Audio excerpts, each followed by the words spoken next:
How do you know a true disciple? This will be the last discussion. This one is a course for you to go and study all through this week. If I were you, as I go back home, I will now sit down and listen. The fruits of discipleship. The following are some of the major fruits of a true disciple. You can test what I'm saying with your life here and now and know whether you are a true disciple of Jesus Christ. Number one, the greatest fruit of a thoroughly discipled believer, write this down, is a balanced Christian life that reflects, or well, this is just a preamble. The greatest fruit of a thoroughly discipled believer is a balanced Christian life that reflects the following. One, the fruit of the Spirit, especially love. The first fruit of a true disciple of Jesus is a manifestation of the fruits of the Spirit.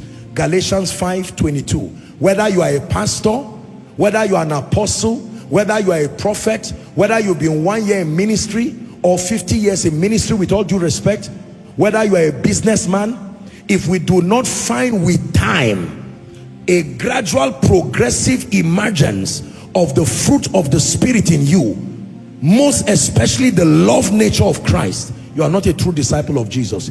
You don't have to be fake, but you are not a true imitator of Christ. The fruit of the Spirit. More than good preaching, the fruit of the Spirit. More than excellent communication, the fruit of the Spirit.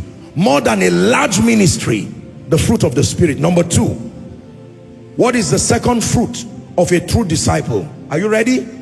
Death to self. Death to self. You are not a true disciple of Jesus when you have an unhealthy attachment to pleasure.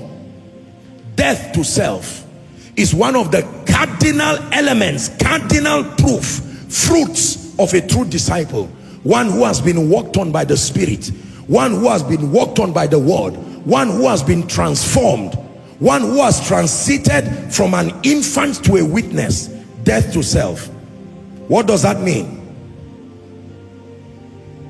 A healthy and unhealthy, or a detachment from an excessive love for pleasure.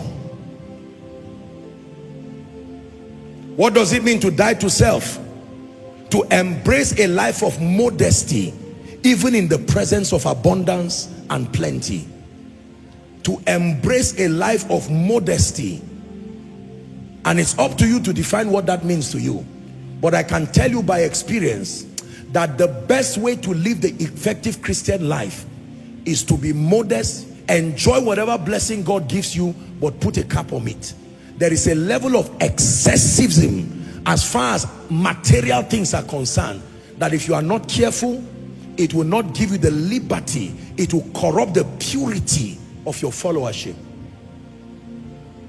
You don't have to live in poverty and live a miserable life to prove that you love Jesus. I'm not for that. But there is a level of decent living. Generally speaking, I advise people who are under my care, minimize an excessive lifestyle. Are we together? Over showing off. There are necessary needs, and there are things you should enjoy your life. Don't feel guilty for being successful, but a life of modesty has been proven from Bible and through modern history as the best template for being a true disciple. You can be a billionaire and enjoy your billions and still within your realm live a modest life. Are we together? Death to self.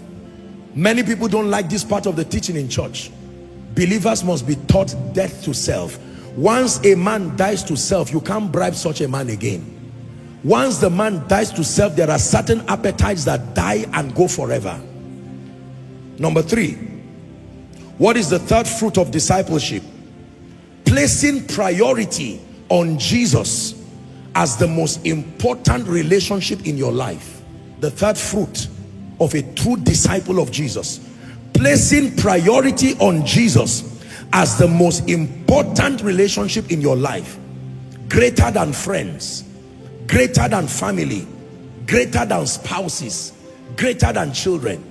I'm not saying to ignore them, but nothing should come close to your relationship. If your wife tampers with your relationship with Jesus, she has become your idol. If your husband or your children or your job, no relationship on earth should sustain the power to tamper with your love for Jesus.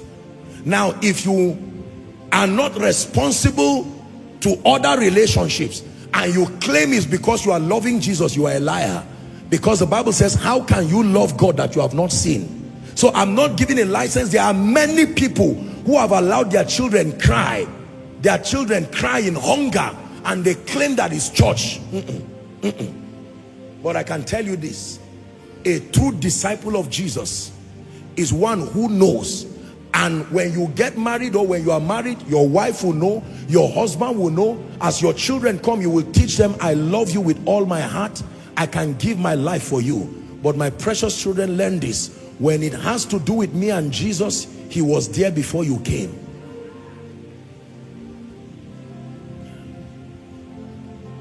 My wife, I love you. My husband, I love you. My parents, I love you. Siblings, relatives. But nothing should stand your way with Jesus. This is how the patriarchs showed us the way of the cross. Not just death to self. I tell you the reason why it's very easy for people to give up on the things of Jesus. He was never a priority. He was part of the many things in their life. When God began with us, it was not about money. It was not about fame. It was about loving Jesus. It's the reason why you see me, I till today as a person. Now you don't have to do it. When people start to celebrate and over-celebrate me, it affects me. I can shout on the pulpit, but till today, I'm still a bad receiver. I'm still learning. Because I feel that I should hide behind the cross. And all I want is for Jesus to be seen. That's it. You are not a true disciple of Jesus. Church of God in Nigeria, Church of God in Africa.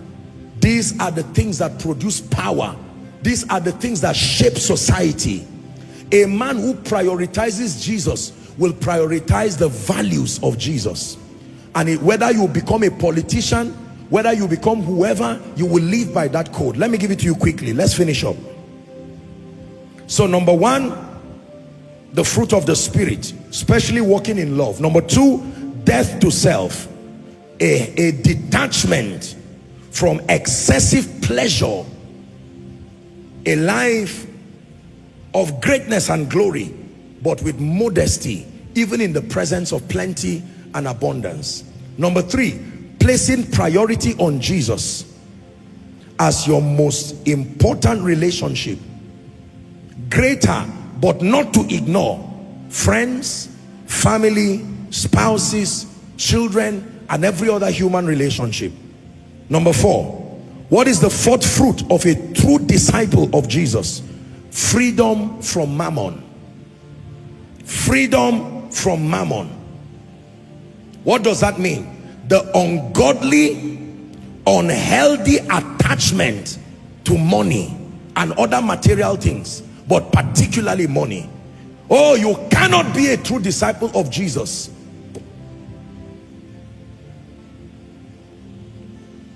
if you are still attached to mammon.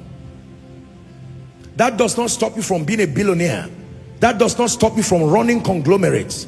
You can be the wealthiest man on earth if possible and still not be attached to mammon. And the proof that you are not attached is that you can let it go. Anything you cannot let go is your God. Anything. You're my treasure, my priority. Who can compare to you? Great is the measure of your royalty, O morning star, you truly are. Let me tell you the truth. One of the reasons why God instructs people to give many times is because occasionally he prunes you to kill your detachment to mammon. So every once in a while, he will give you a heavy instruction to part with something that is valuable. And you'll be like, ah, no, Kai, this is not. And God will say, this is what I wanted to show you. How much it has become an idol.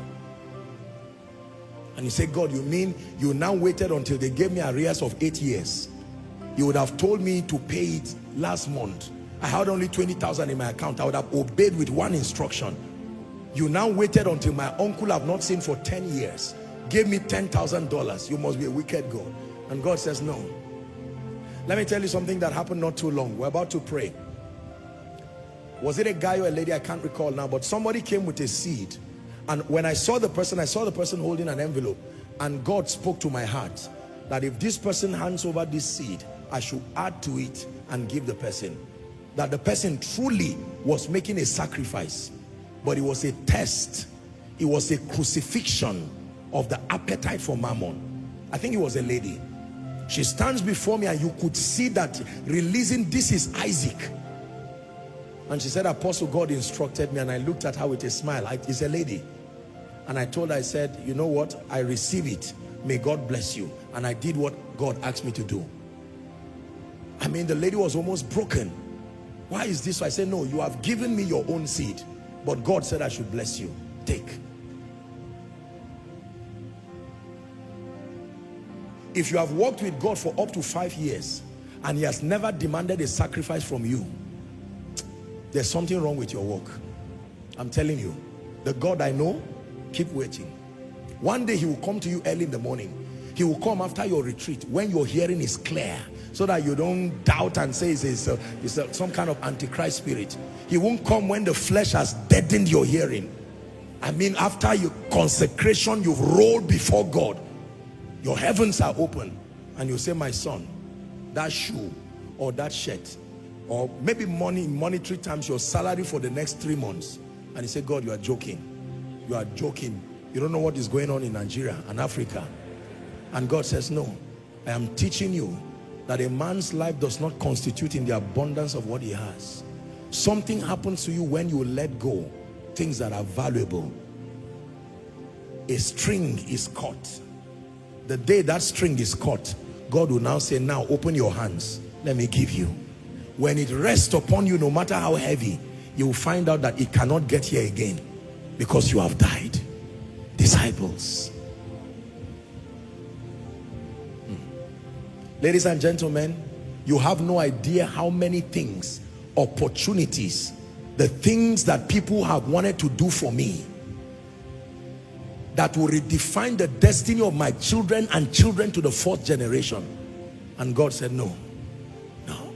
When you are a true follower of Jesus, even with tears in your eyes, his voice becomes your restraint or your system of allowance. Death to mammon. The church must trust God for this. Oh. The reason why people don't see true kingdom prosperity, the strange thing is that those who really have an appetite for money never have it. By God. You must die. You must die. Freedom from mammon. Church is quiet. He won't tell you, don't worry, leave what is in your account.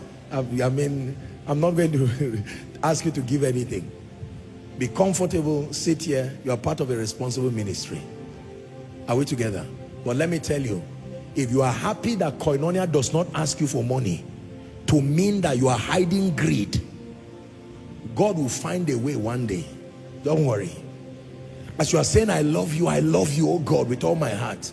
One day he will tell you, I want you to do this and that.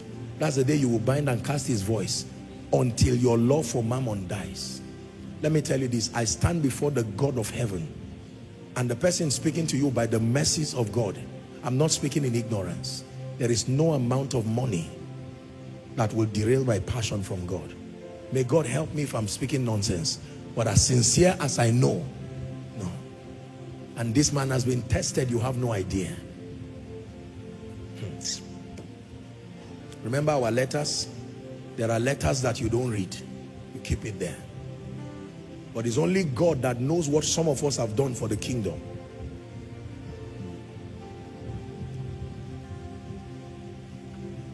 I'm tempted to sing that song, You Are the Thirst. I don't have the energy, my voice. If you bring it down, I will sing it. I mean, it's boiling in my spirit. Hallelujah. Sometimes I sing these songs. We're going to go, but I sing it because it ministers to you. And I sing it for someone. Listen, don't join me, just listen. You are the thirst, you are the stream, you are the hunger living deep inside of me. Oh, very powerful. You are the food that satisfies. You are provision for the journey of my life. You are everything. That's the language of a true disciple. You are everything. It doesn't matter what you give me or don't give me. You are everything. In spite of the billions and the millions he may give you, you are everything. No matter how high you rise in life, you are everything.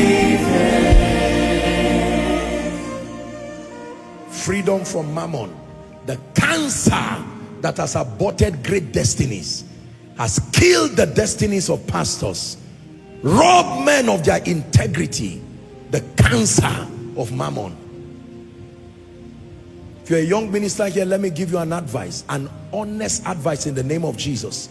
If you find out that you have an ungodly affinity to money and material things as a proof that ministry is working, I don't condemn you, but go for a retreat quick. Go and flog it out with God.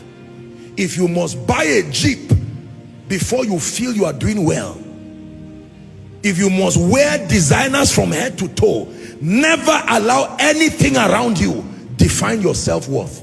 Dress well, look well, live in the mansions, buy the cars, that's fine, provided you are buried the appetite for mammon.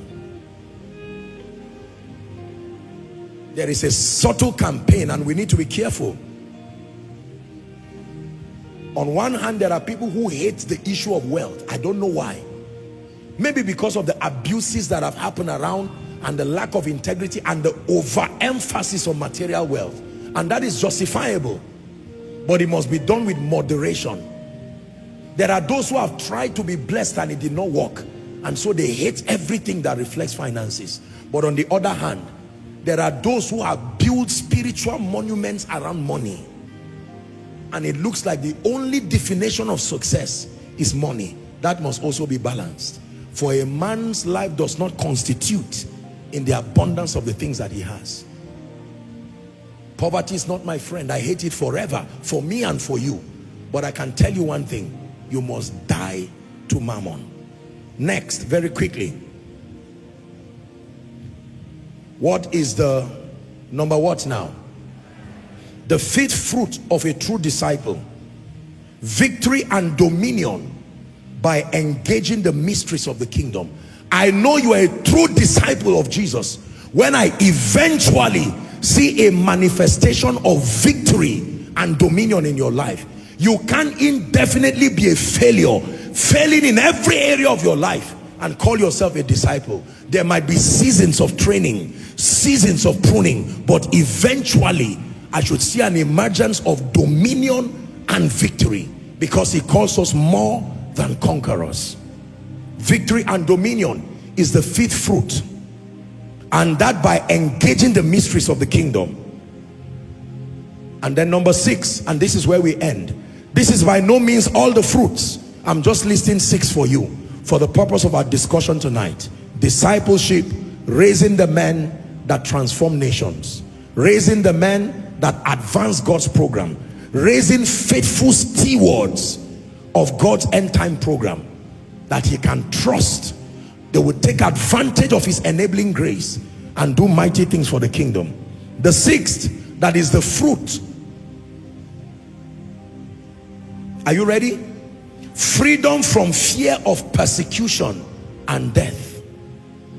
Oh, you are not a true disciple of Jesus until you get to a point where you become free from the fear of persecution and death. Again, this is where I thank God, and that with every due respect. This is where I honor the evangelicals and those that we call the Orthodox assemblies. When we were trained as little children, among the many instruments of training was the pride and the dignity of dying for Jesus if need be.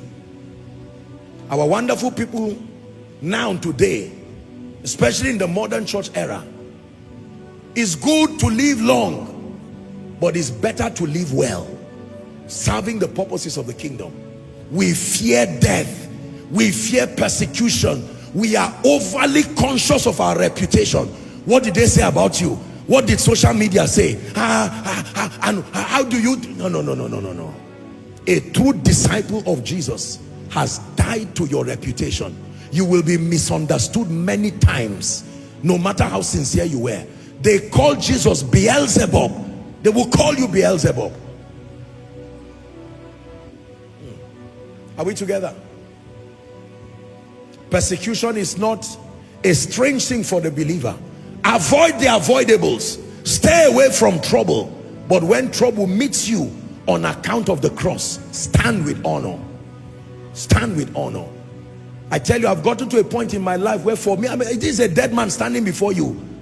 I'm telling you, for me to live is Christ. The things of this world, as wonderful as they are, they make very little sense for me. Little sense.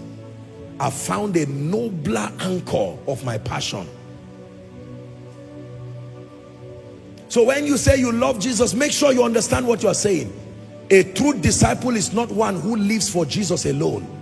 It's one who, if need be, can die. This is how the gospel came. Paul said that I may know him. We stop there usually.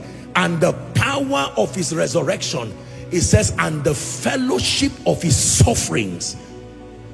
Fellowship. Partaking of his sufferings.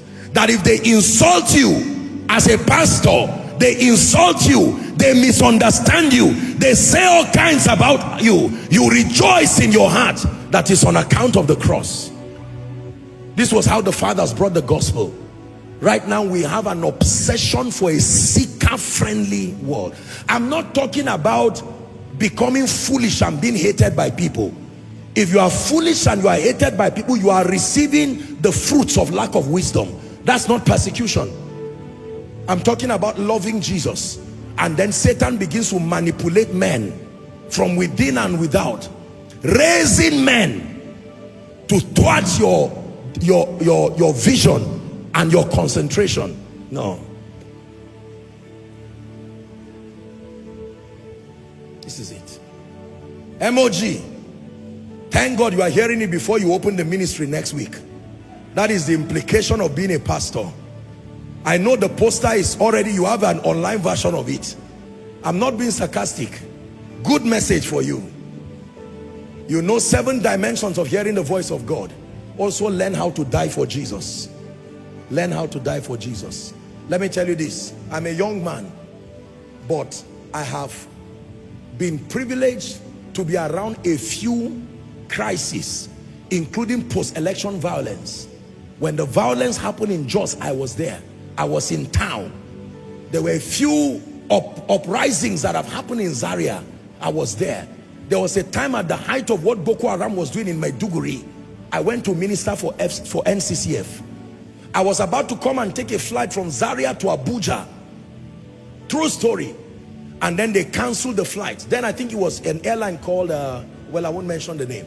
They are no longer in existence now. But then they were there. I remember the driver, I asked him, I said, can you go to Maiduguri? Because the believers were happy. Nobody was going there for justifiable reason. I mean, you could die. And I told them, I said, I'm coming. It was the NCCF that time. I said, I will come. I told the man, I said, can you take me by road? He told me how much I will pay. I said, let's go. I passed Kano. It was less than 1 hour when there was a bomb blast. And I didn't stop the journey. We went to a place called Potiskum. And there they had closed because the military were protecting those areas. I'm not saying that to command sympathy. I'm saying somewhere in the journey of your life, you will be faced with a situation where you will choose between Jesus and this life. It is milder for others. Some never even experience it. But my goodness, for some, that is the last badge they carry as they transit. You are not a true Christian if you are not taught this. Are we together? That night, I did not sleep in Potiskum because of poverty. I was not poor. It was the privilege of the fellowship of the cross. We got there, it was night. They had closed the place because there were no fightings and the rest were going on. And I remember sleeping, that mosquitoes and everything, there were piles of cars. And I remember a joy welled up in my spirit later in the night. I said, I'm doing this for your glory, with all honor, with all honor, with all honor.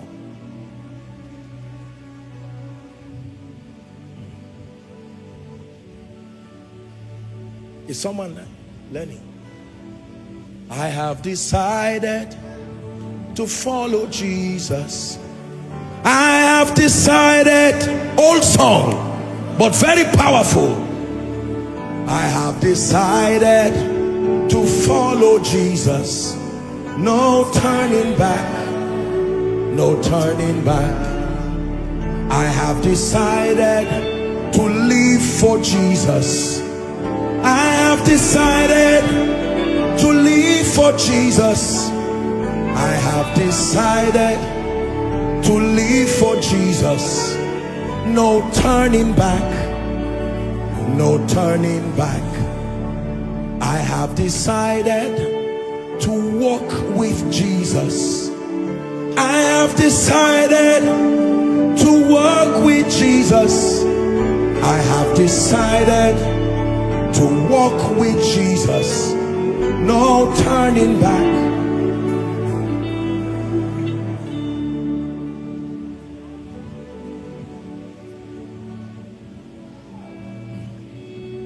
It's not a song, it's a declaration. I hear there are many people who sing this song now. I hope that the people who sing it are ready to die for Jesus. If not, don't sing it yet. Keep it first. The day you die, then you can sing it. You die to your flesh. Many people sing it and it's just a jamboree. No, it's a declaration that if I serve him in life, glory be to God. But if death meets me as I serve him, let it be my honor. The hymn writer says, I will be a true soldier. I will die at my post. Every military man, go and ask the generals. Some of them never died in war. The next time you see a general, that is a testament of a man who fought many battles. Many battles.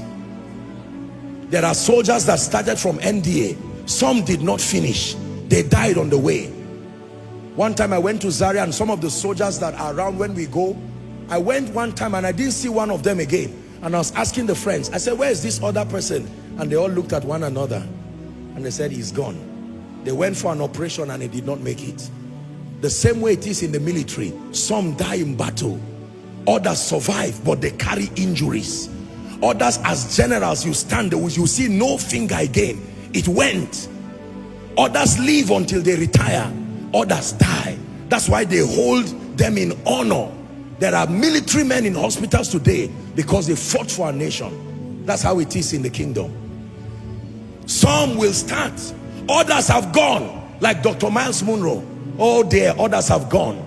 Some finished. Some in active battle because those who should support them were busy wasting their time, showing success and competing. Others stood alone in battle and they died. Today is our turn. I wish I can talk to young men who are doing ministry. This is ministry, not preaching, not Greek, not Hebrew. No turning back. No turning back. Not conferences. No, sir. Not suits and designers. Thank God for those. Not how many members. Not just flying private jets.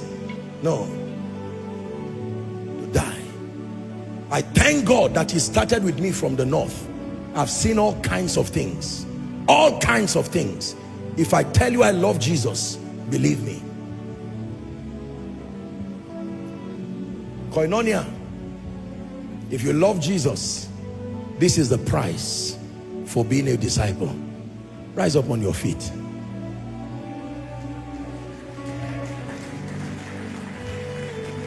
Rise up on your feet. Please hold hands with someone by your left and right if you can. We're wrapping up.